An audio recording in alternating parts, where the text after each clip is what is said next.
বৰ্তমান আমাৰ বিটিসি অঞ্চলত বিভিন্ন জায়গাত অপহৰণ কৰা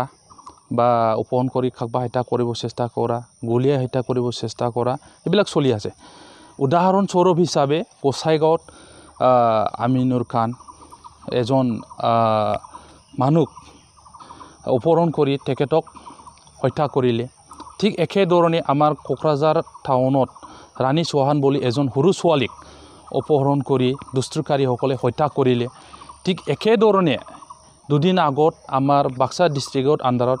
সালবাৰী মুকুমাত এজন বিপিএফ কৰ্মী প্ৰাণজিৎ দাস তেখেতক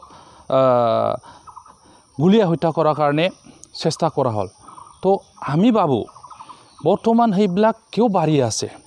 কাকবা অপহৰণ কৰি হত্যা কৰা কাকবা গুলিয়াই হত্যা কৰা এইবিলাক ঘটনা কিয় বৃদ্ধি হৈ আছে আমাৰ সেই অঞ্চলক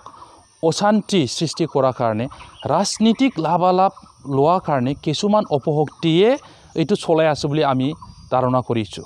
আৰু ইয়াত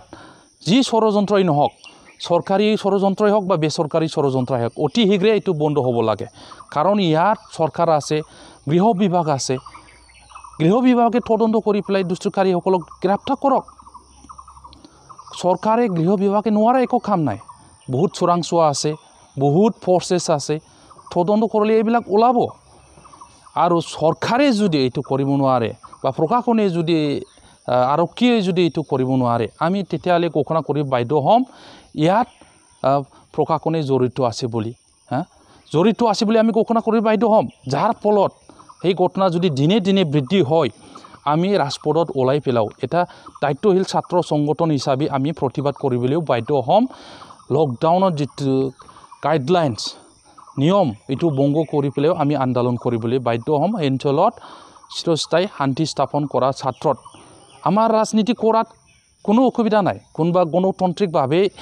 বিটিসি নিৰ্বাচনত যদি পাৰ্টিচিপেট কৰি পেলাই যদি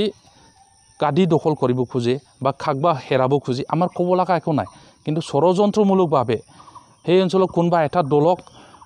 উৎখাত কৰাৰ কাৰণে যদি হত্যাহিলা বা গুলিয়াই কাকবা হত্যা কৰিব চেষ্টা কৰা কোনোবা দলক গুলিয়াই মাৰিব চেষ্টা কৰা এইবিলাক কাম বন্ধ হ'ব লাগে গণতান্ত্ৰিকভাৱে সকলোৱে ইয়াত অংশগ্ৰহণ কৰক আমাক ক'ব লগা নাই এই অঞ্চলত অশান্তি সৃষ্টি কৰিব নালাগে